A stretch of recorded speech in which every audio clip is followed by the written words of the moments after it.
Jai Hind Future Warriors. My name is Anurag, ex-Air Force Academy and faculty for SSB here at Nimbus Defense Academy, Chandigarh. So I'm back again with a fresh topic, that is how to fill the PIQ form. So PIQ stands for Personal Information Questionnaire.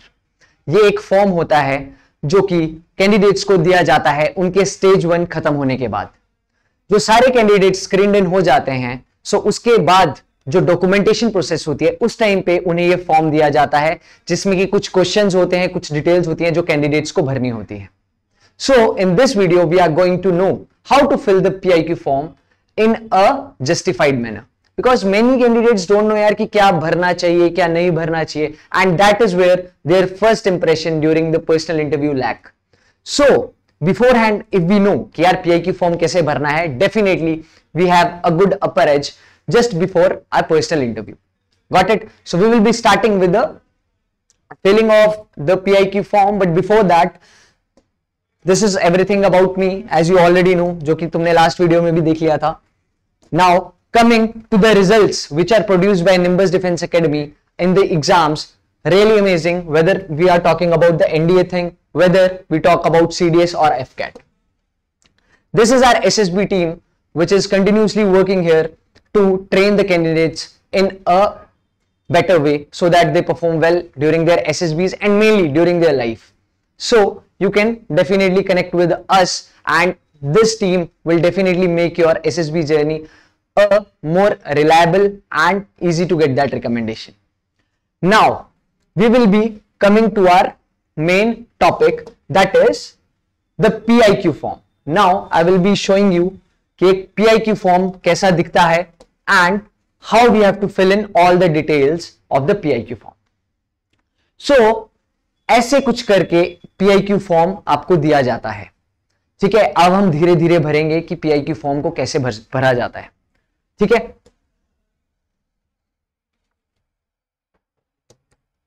Okay. Now firstly यहां पे लिखा है confidential. See guys, the PIQ form is a secret document जो Indian armed forces अपने पास ही रखती हैं जब तक you are in the service and maybe after that. So it's a secret document, it's not shared with anyone else. ठीक है, now coming to this point, यहां पे लिखा है DIPR क्वेश्चनएयर. ठीक है, सो जो PIQ फॉर्म का ये जो क्वेश्चनएयर है ये किसने बनाया है? ये बनाया है DIPR ने, defence institute of psychology research, जिसने बाकी के भी जो भी टेस्ट हैं SSB में, whether it's screening, whether it's OIR, वो सारे टेस्ट भी DIPR ने ही फ्रेम किए हैं. Now coming to the next particular, that is OIR. Now many candidates से कि सर OIR इंपॉर्टेंट है कि नहीं है, सर मुझे तो लगता है कि सिर्फ PPDT ही इंपॉर्टेंट है. So guys see, you are totally wrong. SSB ने अगर कोई भी टेस्ट उस 5 दिन की प्रोसेस में रखा है, इट्स डेफिनेटली ऑफ 100% इंपॉर्टेंस. ठीक है, अदरवाइज तो वो एक दिन का ही टेस्ट रखती है SSB भी. ठीक है, just like your written exam जो एक दिन में ही निपटा देती है, but still they want to assess your personality.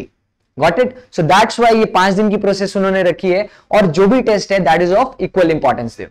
ठीक है, OIR आपने पहले दिन स्क्रीनिंग में कैसा परफॉर्म किया OIR में, तो आपकी रेटिंग यहां पे लिख दी जाएगी, which you also don't know. ठीक है, ये भी आपसे कॉन्फिडेंशियली रखी जाती है. Now coming to the next point, that is the selection board. ठीक है, यहां पे selection board जो लिखा है, अब आर्मी, नेवी और एयरफोर्स के जो सिलेक्शन सेंटर्स हैं वो ऑल ओवर इंडिया स्प्रेड हैं. जैसे आर्मी की बात करें, so we have 4 centres starting for Kapurthala in the north. ठीक है, सेंट्रल में भोपाल आ जाता है, ईस्टर्न वाले को हम इलाहाबाद बोलते हैं और साउथ वाले को हम बैंगलोर बोलते हैं. So these are centres. ठीक है, there is difference between centres and boards. ठीक है, अब विद इन सेंटर कुछ बोर्ड्स आते हैं. ठीक है, जैसे कपूरथला में 2 बोर्ड हैं, 31 SSB एंड 32 SSB कपूरथला, वो उनके बोर्ड हो गए उनके अंदर. ठीक है, जैसे यार नॉर्मल क्लास होती है, क्लास के अंदर सेक्शंस होती हैं, सेक्शन A सेक्शन B. ठीक है, so like that the centres are divided into boards. So आपका SSB कहां पे है, that you will have to write here. For example, just for the sake of example we can write कि तुम्हारा SSB Kapurthala में है 31 SSB. So you will write here 31 SSB Kapurthala.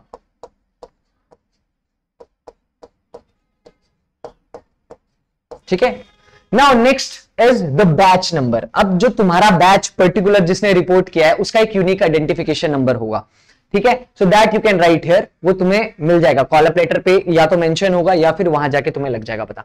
Chest number. Now see guys, the beauty of SSB lies that it treats all the candidates equally, ठीक है। वो ना तो किसी को नाम से बुला रही है, ना किसी को किसी के हेयर कट से बुला रही है, किसी भी चीज से, सबको उन्होंने इक्वालिटी मेंटेन करने के लिए चेस्ट नंबर्स दे दी हैं। आपने देखा होगा कैंडिडेट्स कुछ नंबर्स पहन के चलते हैं कपड़े के ऐसे चेस्ट पे लगा के, those are their chest number. So जब एसएसबी में आप लोग जाओगे सो आपको नाम से नहीं बुलाया जाएगा, आपको बुलाया जाएगा chest number 1, chest number 5, chest number 8 या ऐसे, ठीक है। सो आपको चेस्ट नंबर 1 ये वहां पे मिल जाएगा। अब चेस्ट नंबर यहां पे कौन सा लिखना है, स्टेज 1 का लिखना है या स्टेज 2 का लिखना है? So that is the important question. So यहां पे आपको चेस्ट नंबर लिखना है स्टेज 2 का। जब आप स्क्रीनिंग के लिए जाओगे तब आपका नया चेस्ट नंबर मिलेगा, ठीक है। उस टाइम पे यार 100 से ज्यादा कैंडिडेट्स भी होते हैं कभी कभी, सो चेस्ट नंबर बहुत आगे तक चल जाते हैं। बट जो स्क्रीन्ड इन कैंडिडेट्स होते हैं who are retained by SSB for stage 2 selection procedure, वो थोड़े से कम ही होते हैं, 30-40 होंगे, 50 के आसपास होंगे। सो आपको नया चेस्ट नंबर अलॉट होगा और आपने स्टेज 2 का चेस्ट नंबर लिखना है यहां पे। Got it? Now coming to next thing that is UPSC और अदर रोल नंबर। अब देखो, अगर आपकी एंट्री, जिस एंट्री के थ्रू आप एसएसबी जा रहे हो, अगर वो यूपीएससी के अंडर फॉल करती है लाइक एनडीए या सीडीएस, सो आप यूपीएससी को रहने दोगे, अदर रोल नंबर को सिंपल लाइन से कट कर दोगे और यहां पे अपना एनडीए या सीडीएस का रोल नंबर लिख दोगे। बट आपकी डायरेक्ट एंट्री है, ठीक है, लाइक एनसीसी स्पेशल एंट्री आ गई, ठीक है, एसएससी टेक आ गई, टीजीसी आ गई, ठीक है, जैग एंट्री है, ये कोई भी एंट्री है, तो उस टाइम पे यू कैन सिंपली ऐसे यूपीएससी को कट कर दो, अदर रोल नंबर में दे ऑलरेडी नो। और फॉर एग्जांपल तुमने कोई भी लिख दिया, ठीक है, XYZ ABC, ठीक है, ये आपने अपना रोल नंबर लिख दिया, ठीक है। Now coming to the next part that is the point number 2। यहां पे लिखा है नेम इन कैपिटल्स, ठीक है। पीआईक्यू फॉर्म बहुत ध्यान से पढ़ना है गाइस।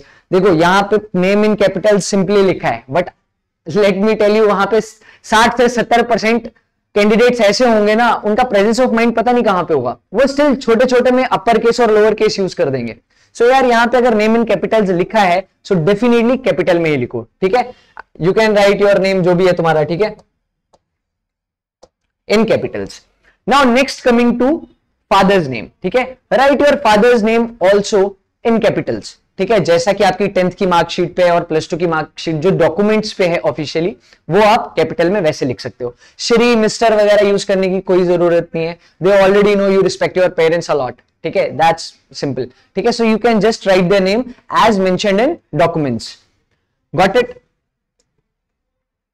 ओके, अब हम नेक्स्ट पॉइंट आएंगे, पॉइंट नंबर 4 पे। 4th का ए पार्ट कहता है प्लेस ऑफ मैक्सिमम रेजिडेंस, ठीक है। मैक्सिमम रेजिडेंस मतलब तुम अभी तक मैक्सिमम कौन से प्लेस पे ठहरे हो या रुके हो, ठीक है। अब जैसे फॉर एग्जांपल हम ले, किसी लड़के की एज 20 साल है, तो वो मैक्सिमम लाइक 5 या 6 साल या 10 साल तक वो मैक्सिमम कहां पे रहा है। So he has to write the details of that place, ठीक है। प्लेस कोई भी लिख दो, ठीक है, एज्यूम कर लेते हैं, ठीक है, प्लेस रामपुर, ठीक है, ये कोई विलेज है, ठीक है। अब आगे लिखा है डिस्ट्रिक्ट, ठीक है, assume any district, for example Himachal Pradesh की बात कर लेते हैं, since I am from Himachal Pradesh तो I have some knowledge about district, ठीक है। एज्यूम कर लेते हैं Rampur is in Kangra district,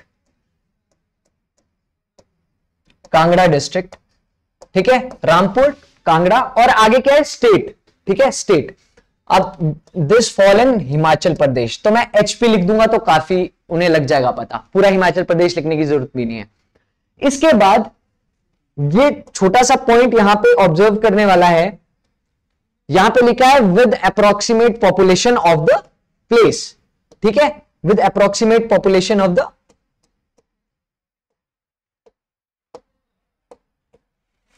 with approximate population of the place. So ये जो आपका प्लेस है रामपुर, ठीक है, रामपुर जो लिखा है, अब इस जगह की अप्रोक्सीमेट पॉपुलेशन क्या है वो आप यहां पे ब्रैकेट में स्पेसिफाई कर सकते हो। लाइक फॉर एग्जांपल 1500 से लेके 1700 के आसपास है, बट तुम्हें पता नहीं एग्जैक्ट कितनी है, ठीक है।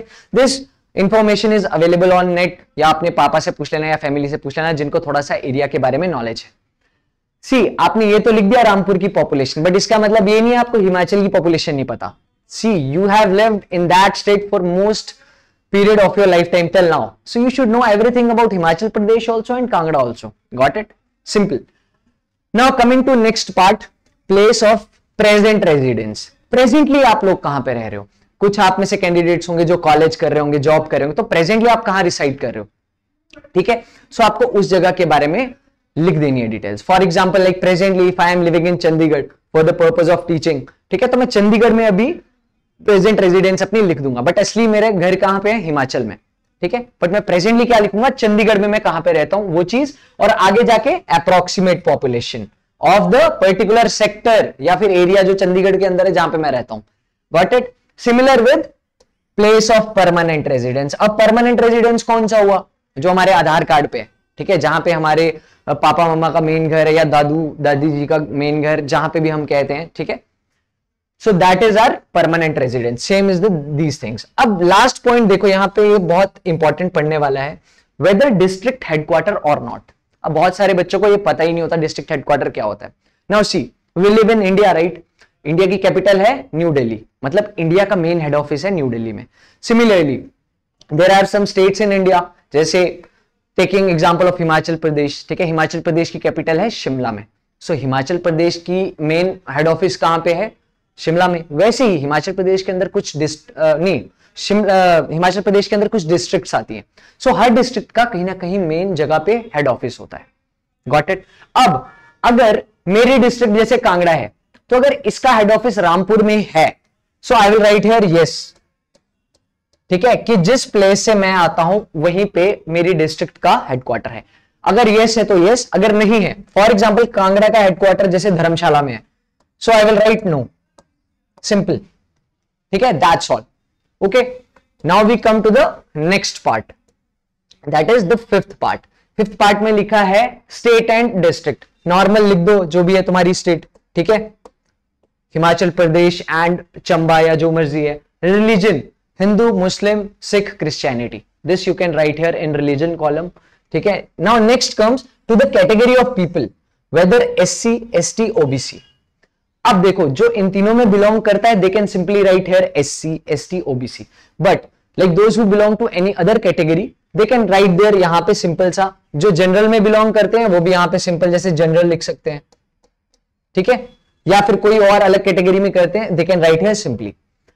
Otherwise you can simply put a dash here, ताकि उन्हें समझ आ जाएगा तुम इन तीनों कैटेगरी में से किसी में भी फॉल नहीं करते, maybe you belong to some another category. Got it? Next we come to mother tongue. Now, how many languages are there which are recognized by Constitution of India? So, there are 22 languages which are recognized by the Constitution of India.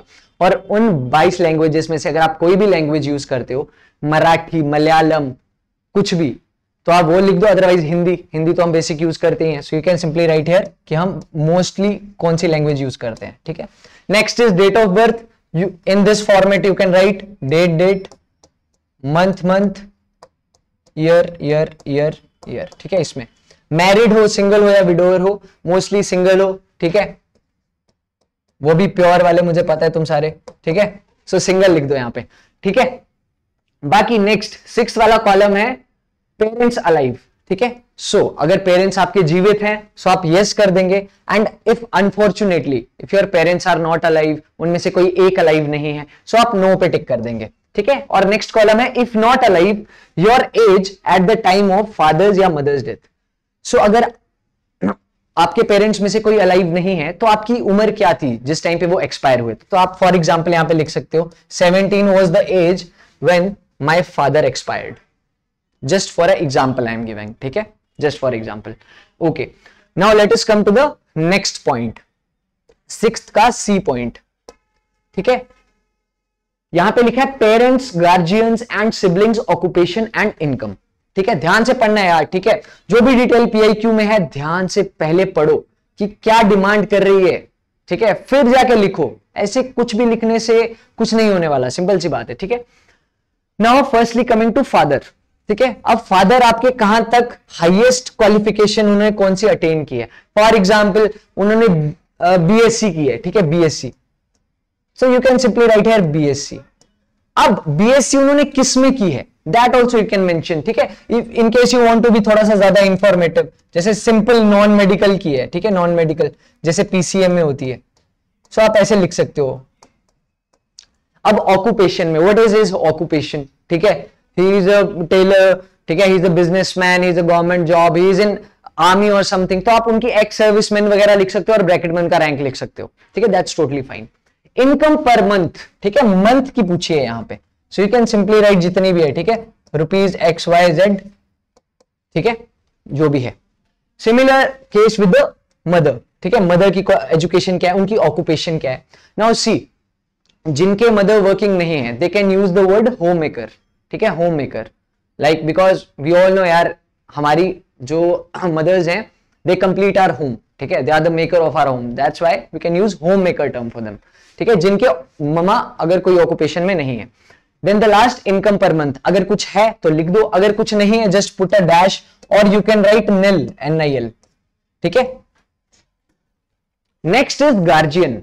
अब ऊपर वाले column में हमने पढ़ा था parents alive हैं कि नहीं, अब जिनके पेरेंट्स अलाइव नहीं है due to some unfortunate incident, so उनका गार्जियन होता है, ठीक है, लाइक उनके अंकल होंगे या आंटी होंगे जिन्होंने उनको हेल्प किया है, ठीक है, बड़े होने में या जो भी हेल्प किया था प्रोवाइड होने में, ठीक है, सो गार्जियन, तो उनकी डिटेल लिख देंगे। अब next is Elder brother sister. अब आपने अपने सिबलिंग्स की डिटेल लिखनी है जो कि ब्लड वाले हैं, ठीक है, रियल हैं, ठीक है, उनके बारे में। अगर तुम सिंगल चाइल्ड हो सो कुछ भरने की जरूरत नहीं है, but if you have siblings and all you can simply right sister है या ब्रदर है, उनकी डिटेल्स, एजुकेशन यहाँ पे लिख दो, ठीक है, कि वो 10वीं में है, 12वीं में है या क्या भी कर रहे हैं, ठीक है, एजुकेशन, हाईएस्ट एजुकेशन लिखनी है उनकी, गॉट इट। देन ऑक्यूपेशन, अब फॉर एग्जाम्पल आपके भाई या बहन they are not working anywhere, they are just studying and all, you can simply write student, ठीक है, कि they are student, they are studying. Now if they are earning some income like may be tuitions पढ़ा के या कुछ कर रहे हैं यार जैसे मर्जी, ठीक है, सो यू कैन राइट अगर कुछ है, अगर नहीं है you can simply write NIL, NIL, got it, ठीक है। Now coming to next 7th part, ठीक है, नेक्स्ट पार्ट से एजुकेशनल रिकॉर्ड, ठीक है, तुम्हारी पढ़ाई का रिकॉर्ड, ठीक है। आप देखो यार, आर्म्ड फोर्सेस को दिमाग वाले लोग चाहिए, दिमाग वाले लोग चाहिए, उन्हें फिजिकल वाले लोग वो बना देंगे खुद तुम्हें, once you enter the academy वो तुम सबको घोड़ा बना देंगे, got it, so they need people with mind, so mind तुम्हारा कहां पे डिपिक्ट करेगा, थोड़ा सा एजुकेशनल रिकॉर्ड में, थोड़ा बहुत, ठीक है, इट्स नॉट लाइक कंप्लीटली और calibre will be justified, but थोड़ा बहुत लगेगा कि हाँ यार इसने कितना दिमाग चलाया है, ठीक है, that's totally fine. So matric 10th से शुरू होता है, ठीक है। फुल नेम ऑफ इंस्टीट्यूशन, आपने 10वीं कौन से इंस्टीट्यूशन से की है उसको पूरे में अगर इलेबोरेट करके लिखना है इंस्टीट्यूशन का नाम तब लिख दो, अगर अदरवाइज शॉर्ट फॉर्म में लिख दो, ठीक है, शॉर्ट फॉर्म में। नेक्स्ट बोर्ड और यूनिवर्सिटी, अब CBSE था, स्टेट बोर्ड था, ICSE था या कोई भी बोर्ड था, that you can write here, जैसे I studied from ICSE, so I will write here ICSE। अब नाउ हियर इज ईयर, कौन से ईयर में तुमने 10वीं के पेपर दिए थे फाइनल, ठीक है, तुम्हारी कौन सी ईयर में 10वीं पास हुई थी, सो यू कैन राइट हियर, ठीक है, जो भी 2000XX, ठीक है, कौन से वाले में तुमने पास आउट किया था।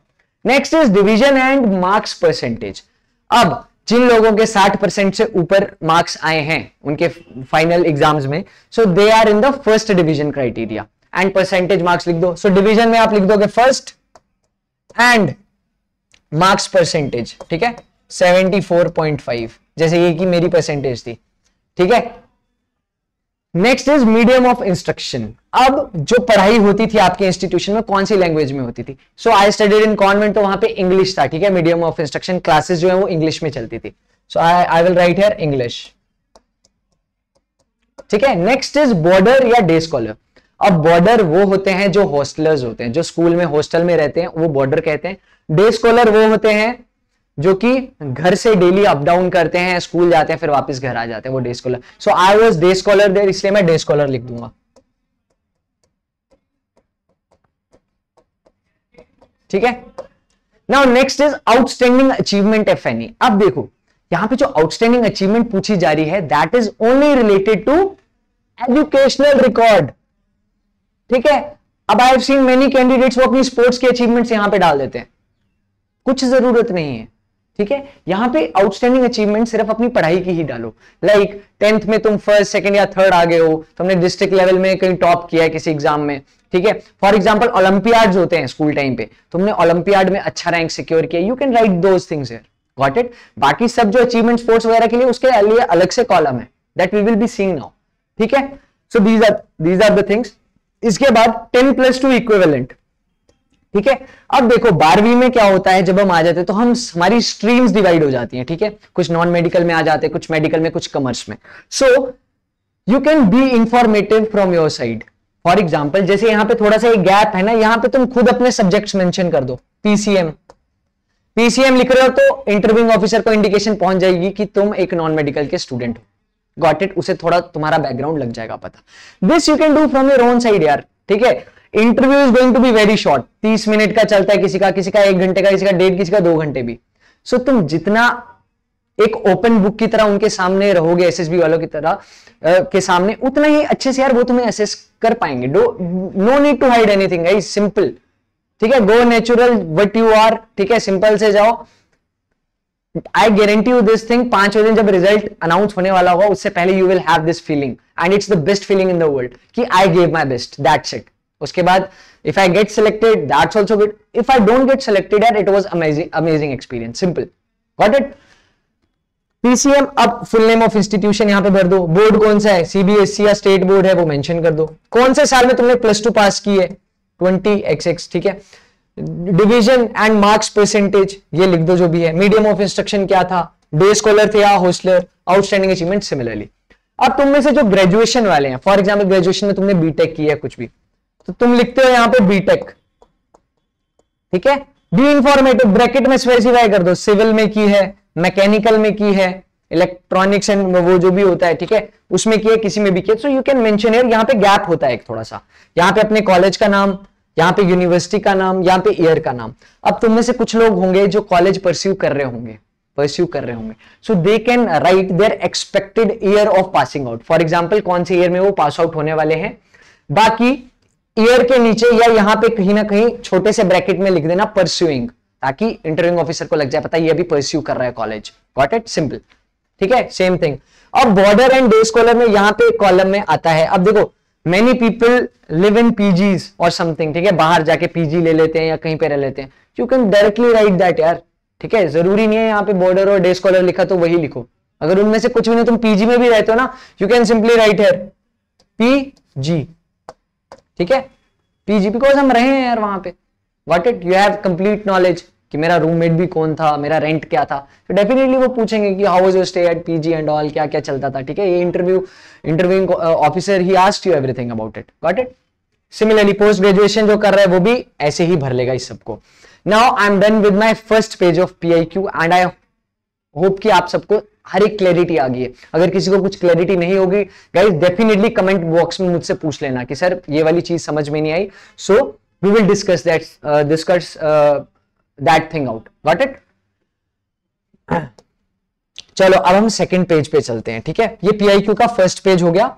PIQ फॉर्म एक सिंगल शीट होती है, उसके पहले पेज पे भी कुछ इंफॉर्मेशन होती है और पीछे वाले पेज पे भी इंफॉर्मेशन होती है। We have discussed the first page, now it's time for the second page. So यहां पे 8th पॉइंट आता है सबसे पहले, आयु, तुम्हारी उम्र क्या है। So in years and months you have to tell, for example X years and Y month, ठीक है, जो भी है तुम्हारी, got it, this you can write. Now next coming to height in metres, देख लो किस में पूछी जा रही है, मीटर्स में पूछी जा रही है। See friends, you need to know conversion of everything, sometimes the interviewing officer is going to ask you the conversions कि okay gentlemen, if you are sitting in this room, tell me the dimensions of this room, length क्या है, breadth क्या है। So if you tell sir ये 5 metre की length लग रही है, 4 मीटर की breadth लग रही है, then he will ask you okay tell me in inches, tell me in foot, so you need to be aware of these things, ठीक है, conversions वगैरह। then last is weight, ठीक है, weight in kgs you have to tell। now next point is, 9th point is present occupation and presently monthly income। now presently if you are working somewhere, so you can write that regarding that job, for example तुम tuition ही पढ़ा रहे हो, so you can write tuition teacher। if you are working as a software engineer, you can write software engineer and लगा के बीच में यहां पे अपनी इनकम लिख सकते हो। अब for example you guys are normally students, तुम अभी पढ़ाई कर रहे हो और तुम कुछ अर्न भी नहीं कर रहे हो, सो you can write here present occupation क्या हुई तुम्हारी फिर, student, right, you guys are student and your personal income is nil, you are earning nothing, so simply this you can write. Got it? Now coming to next point, ठीक है, 10th point पे आते हैं. This is like one of my favorite because I have also been part of NCC. ठीक है, जो part नहीं भी रहा है it's totally कुछ उससे ज्यादा फर्क नहीं पड़ने वाला. तुमने उन 3 साल में कुछ और अच्छा किया होगा. I was part of NCC, मैंने NCC में कुछ अच्छा सीखा. ठीक है, तो it's totally fine. Got it? So NCC training, अब जिसने तुम में से NCC की है, जो NCC कैडेट्स हैं, they will tick here yes, और जिसने बाय चांस नहीं की है वो करेंगे टिक नो पे. ठीक है, अब जिन्होंने नो किया उनके लिए तो ये पूरा एप्लीकेबल ही नहीं है फिर. ठीक है, बट जिन्होंने किया है, now what information they have to fill. अब एनसीसी उन्होंने कितने साल के लिए की है, ठीक है, कितने साल के लिए किया है, that they can mention. For example in college 3 years of NCC is there mostly, which I also did. So total training मैंने 3 साल की थी. So I will write here 3 years. Now see guys, as are the wings of Indian Armed Forces like Army, Air Force और Navy, यही 3 wing NCC में भी रहते हैं, जिनको नहीं भी पता. ठीक है, सो आपने कौन से विंग में एनसीसी की थी? जैसे मैंने की थी आर्मी विंग में. ठीक है, अब जिसने एयर विंग में की होगी वो यहां पे एयरफोर्स लिखेगा, जिसने नेवी में की थी वो नेवी लिखेगा. Next we come to division. ठीक है, अब स्कूल लेवल पे भी एनसीसी होती है और उस डिवीजन को हम कहते हैं जूनियर डिवीजन. Got it? और कॉलेज पे आके अगर तुम एनसीसी ऑप्ट करते हो तो उसे बोलते हैं सीनियर डिवीजन. सो मैंने जैसे सीनियर में, मैंने कॉलेज में आके पहली बार एनसीसी ली थी, सो मैं यहां पे लिखूंगा senior. Next thing is certificate obtained. अब देखो यार, जब तुम एनसीसी की ट्रेनिंग करते हो तो लास्ट में जाके तुम्हारा एनसीसी के सर्टिफिकेट का एग्जाम होता है, रिटर्न भी होता है और ड्रिल वगैरह होता है, मैप रीडिंग वगैरह, something like that. Her directorate वो कराती है. टोटल एनसीसी की 17 डायरेक्टरेट्स हैं. ठीक है, ये भी एक ऑर्गेनाइजेशन है. ठीक है, it's open to school and college students. Do search about it. ठीक है, जिसको नॉलेज नहीं है, अभी हमारा टॉपिक वो नहीं है, so we won't deviate from our main topic. So certificate mainly there are 3 types of certificates जो स्टूडेंट्स को मिलते हैं एनसीसी में, ए, बी और सी. ठीक है, हाईएस्ट रहता है सी सर्टिफिकेट, जो कि आपको कॉलेज में जाके मिलता है. ठीक है, अब इन तीनों सर्टिफिकेट में ग्रेडिंग होती है आपकी. इसमें मार्क्स नहीं मिलते कि 100 में से 90 मार्क्स या कुछ भी. इसमें ग्रेडिंग होती है. Highest grade is same A, grade A is the highest, grade B और grade C. To tell you about my thing, I got certificate C और इसमें मेरा ग्रेड था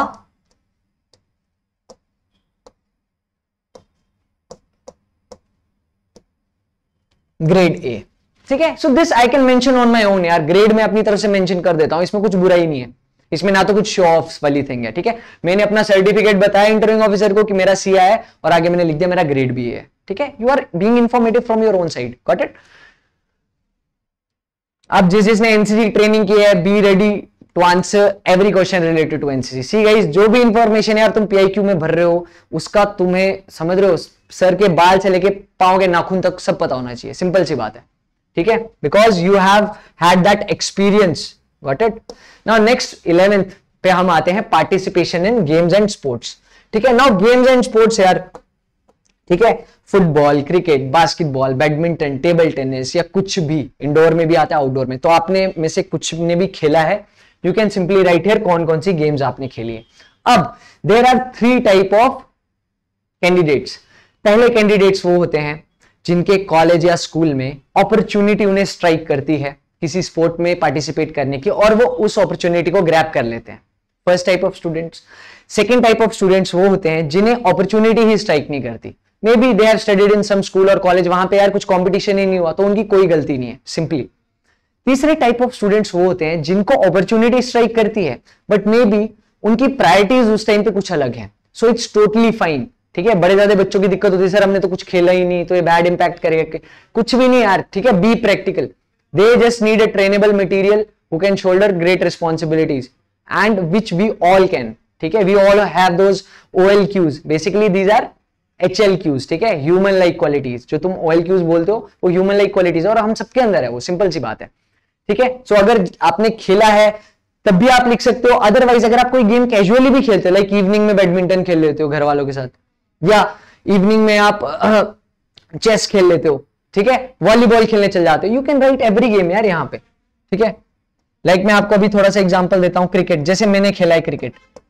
ठीक है, सो पीरियड और ड्यूरेशन ऑफ पार्टिसिपेशन अगला पॉइंट है, मतलब मैंने कौन से साल में कहीं रिप्रेजेंट किया है। तो जैसे मैंने 2014 में इंटर स्कूल में रिप्रेजेंट किया था, तो मैं यहां पे क्या लिखूंगा, रिप्रेजेंटेड स्कूल। आउटस्टैंडिंग अचीवमेंट मेरी क्या थी, related to cricket only, cricket में ही, ठीक है। सो वी वर फर्स्ट, ठीक है, फर्स्ट इन इंटर स्कूल। समझ आ गया सबको, ठीक है। ये मेरी क्रिकेट में अचीवमेंट थी। अब देखो कभी कभी ना मैं इस ईयर के आगे टिल डेट भी लिख सकता हूं, अगर लिखना हो तो टिल डेट, मतलब इसका मतलब सिंपली यही है कि मैं आज तक भी क्रिकेट खेलता हूं, मतलब 2014 में तो मैंने रिप्रेजेंट किया था, बट आज तक भी मैं यार टिल डेट मतलब मैं खेलता रहता हूं, ठीक है। अब जैसे कोई गेम है जो मैं कैजुअली ही खेलता हूं, like I love to play table tennis, simple, ठीक है। तो मैं यहां पे क्या लिखूंगा,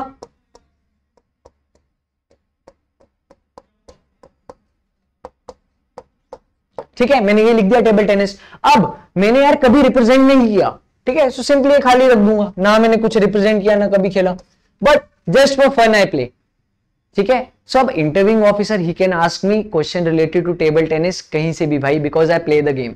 ही will ask me okay tell me the length and breadth of the table of table tennis. जो नेट है, जो टेबल टेनिस में नेट यूज करता है वो कितनी हाइट पे होता है जमीन से। Tell me any 3 Indian players of table tennis, ठीक है। Tell me any 3 championships related with table tennis. So you have to be ready with everything यार that you are writing here, ठीक है। You should know each and everything, got it. So ऐसे तुम participation and games and sports वाला भर लेना।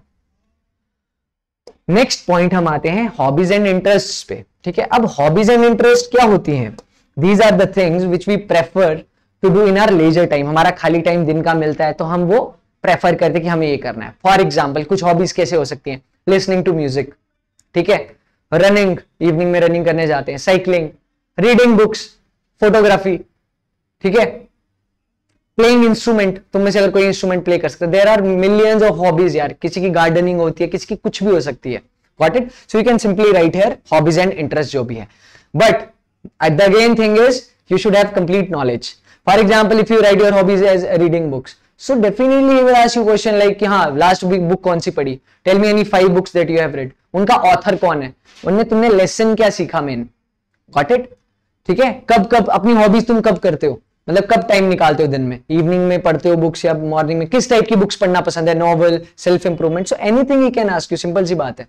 Running लिखते हो, he will ask you how many kilometres do you run, what is your best timing. For example if you run 5 kilometers in 20 minutes, what is your speed in kilometer per hour। ये सारे questions आएंगे मेरे भाई, ठीक है, ये सारे questions आएंगे, so you have to be ready. Now next thing is participation in extra curricular activities. अब एक्स्ट्रा करिकुलर एक्टिविटीज क्या होती हैं, apart from sports and games, जो भी एक्टिविटीज तुम स्कूल या कॉलेज में करते हो वो एक्स्ट्रा करिकुलर में आ जाती है। इसमें क्या क्या आता है, क्विज हो गया, डेक्लामेशन हो गया, डिबेट हो गया, ड्रामा कॉम्पिटिशन हो गया, कभी टैलेंट हंट कॉम्पिटिशन हो गया, तुम में से कुछ नेशनल सर्विस स्कीम के पार्ट भी रहे होंगे, एनएसएस के, सो that is also activity group. तुम में से कुछ लोग स्काउट्स एंड गाइड्स जो भी होता है स्कूल टाइम पे उसके पार्ट रहेंगे, दैट यू कैन राइट। तुम में से किन्हीं ने एनसीसी के कैंप्स लगाए होंगे, सो वो कैंप्स की इंफॉर्मेशन यहां पे भरना है, annual training camp, Republic day camp, थल सैनिक कैंप, ठीक है, वायु सैनिक camp, Indian military academy attachment camp, army attachment, तो यहां पे एक्टिविटी ग्रुप में तुमने लिखना है, ठीक है। ड्यूरेशन ऑफ पार्टिसिपेशन, कौन से साल में पार्टिसिपेट किया था, that you can right. Outstanding achievement उस पर्टिकुलर एक्टिविटी में क्या थी, that you can simply write here, ठीक है, that's totally fair. Now next coming two point number D, ठीक है। पॉइंट नंबर डी कहता है position of responsibility offices held in NCC, scouting, sports team, extra curricular group and other fields. So generally यार हमारी life में ना बहुत सारी ऐसी मूवमेंट्स आई होंगी जहां पे हमें रिस्पॉन्सिबिलिटीज लेने का मौका मिला होगा, so this column is all about that thing. Starting with school time, यार सबसे बेसिक रिस्पॉन्सिबिलिटी तुमने क्या ली होगी, क्लास मॉनिटर की, ठीक है, so that also you can right, class monitor, school prefect, house captain, cricket team captain, football team captain, ठीक है। तुमने अगर कुछ अपने आप से स्टार्टअप वगैरह कुछ खोला है, तुमने कुछ नया चीज किया अलग से, बुक ऑथर हो तुम किसी चीज के, राइट दीज थिंग्स हियर, ठीक है। यहां पे लिखा है ऑफिसेज हेल्ड इन एनसीसी, तो एनसीसी में भी रैंक्स होते हैं, ठीक है, सीनियर अंडर ऑफिसर, ठीक है, उसके नीचे नॉर्मल कैडेट, सार्जेंट, ये सारे जो भी रैंक्स है, अगर तुमने वो रिस्पॉन्सिबिलिटी ली है यहां पे लिखो डेफिनेटली, गॉट इट। और कुछ अलग हटके भी तुमने किया डेफिनेटली यहां पे लिखो, ठीक है, बी इंफॉर्मेटिव यार, जो किया है वो किया है, because you have proper knowledge about that thing. ठीक है, सिंपल सी बात। Now next thing is nature of commission. Nature of commission, ठीक है, अब जो तुम जिस एंट्री के थ्रू एसएसबी जा रहे हो वो तुम्हें शॉर्ट सर्विस कमीशन देता है या permanent commission, that you have to write here. अगर तुम्हारा परमानेंट कमीशन है तो पीसी लिख दो, अगर शॉर्ट सर्विस है जो कि 10 या 14 साल का है तो आप एसएससी लिख दो। Got it? ठीक है, सिंपल। इसके बाद next is choice of service. Service, कौन सी सर्विस में जा रहे हो, आर्मी के लिए जा रहे हो, नेवी के लिए जा रहे हो, एयरफोर्स के लिए, तो वो यहां पे लिखना है। For example you are going for army, तो यहां पे आर्मी लिख दो। ठीक है, next is 13 point is number of chances availed for commission in all the 3 services. Number of chances availed मतलब अभी तक तुमने कितने चांसेस लिए हैं कमीशन होने के लिए, मतलब indirectly it's referring to your SSB attempts. So जो लोग पहले अटेम्प्ट के लिए जा रहे हैं, सो उससे पहले तो उन्होंने कोई भी अटेम्प्ट नहीं लिया, so they will simply write here 0 या nil। ठीक है, बट जो रिपीटर्स हैं वो अपने उस पर्टिकुलर अटेम्प्ट को छोड़ के पुराने जितने भी अटेम्प्ट्स हैं वो यहां पे लिख देंगे। For example if you are going for 6th time, तो 6 से पहले आप 5 बार लगा चुके हो ना, सो you will write here 5। Simple. ठीक है, इसके बाद ये वाला 14th कॉलम जो है ये रिपीटर्स के लिए यार, ठीक है, जो होते हैं हैवी ड्राइवर्स। ठीक है, सो आप अपने पुराने जो भी आपके एसएसबी अटेम्प्ट्स की डिटेल्स है वो यहां पे भर दो, जो आपको याद है वो भर दो। कुछ कुछ नेचुरल है यार, वो आपको याद नहीं होगा, बैच नंबर या chest number, but whenever guys you go for any SSB keep noting these things down. ठीक है, तुम्हारा बैच नंबर क्या चल रहा है, चेस्ट नंबर क्या है। ठीक है, these will help you in further attempts, जो कि भगवान करे तुम्हें ना देने पड़े, बट स्टिल। ठीक है, नो वन नोज। ठीक है, that may be just a bad day for you. ठीक है, मे बी जिस दिन तुम नहीं सोच रहे हो उस दिन तुम रिकमेंड हो जा रहे हो। ठीक है, so it's totally fine. Got it? So guys that's all with the PIQ form. I am done with the PIQ form जो भी हो चुका है। Now apart from this I will advise you कि इन क्वेश्चंस पे थोड़ा सा ध्यान देना। Firstly about the services. ठीक है, जो सर्विसेज तुम ज्वाइन करने जा रहे हो, जो ऑर्गेनाइजेशन तुम ज्वाइन करने जा रहे हो, you should have complete knowledge Indian army के बारे में, इंडियन एयरफोर्स, इंडियन नेवी, इनके चीफ्स कौन कौन है, इनकी कमांड्स कौन कौन है। ठीक है, रैंक स्ट्रक्चर क्या है, कौन कौन सी मिलिट्री एक्सरसाइजेस कंडक्ट होती हैं। ठीक है, इनकी हिस्ट्री क्या क्या रह चुकी है, प्रेजेंट क्या चल रहा है, करंट अफेयर्स क्या है, डिफेंस में क्या क्या नई प्रोक्योरमेंट्स आ रही हैं, क्या क्या वेपन सिस्टम है, ये सब thing you should no. Secondly आते हैं करंट अफेयर्स पे। Sometimes the interviewing officer he will ask you, okay, tell me about 5 national and 5 international uses. So he wants to know how you keep yourself updated with the outer world. Got it? So you should know these things. ठीक है, because these things will help you in interview also and in group discussion also, जो GTO में पहला test रहता है। ठीक है, so update yourself about current affairs. Next coming to some random questions, कुछ भी आ सकता है। उसमें क्या आ सकता है, कुछ situations आ सकती हैं। He may ask you some SRT, situation reaction test. Secondly, he may ask you some incidents कि अच्छा ये इंसिडेंट बता, when you told a lie to your parents for the first time, maybe he may ask you. Sometimes he may ask you, tell me the dimensions of this room, tell me 5 uses of pen, ये जो मैं pen hold कर रहा हूँ, tell me 5 uses of paper. ठीक है, so he may ask you anything उस part में। ठीक है, and the basic line that I have for the interview is only one thing. Got it? If you fail to prepare, be prepared to fail. That's it. ठीक है, you know everything यार, इसी form से पूछा जाएगा। 50 to 80% इसी form से तुम्हें क्वेश्चंस पूछने वाले हैं इंटरव्यूइंग ऑफिसर। बाकी depends on the experience of a particular candidates life, because every one of you is different from each other. तुम्हारे एक्सपीरियंसेस, तुम्हारी जो लाइफ में चॉइसेस तुमने मेक की हैं, तुम्हारा पास्ट, तुम्हारी एजुकेशन, तुम कहां से आते हो यार, even everything is different. So he और she is going to ask you related to that thing. Got it? बाकी the main thing is keep yourself updated regarding the society, मतलब जो बाहर चल रहा है उस चीज के बारे में अवेयर रहो, बाहर के बारे में। और main thing is self aware रहो। ठीक है, that will really help you in performing good in personal interview as well as किसी भी interview. I am not just talking about SSB. Got it? So guys that's all from my side. I wish you all the best. Prepare well for your personal interview as well as जो overall SSB का interview है उस चीज के लिए भी। And if you have any doubts, do share your doubts in the comment section. I will be clearing it up to the best of my ability. Okay, so time to say you goodbye. Jai Hind.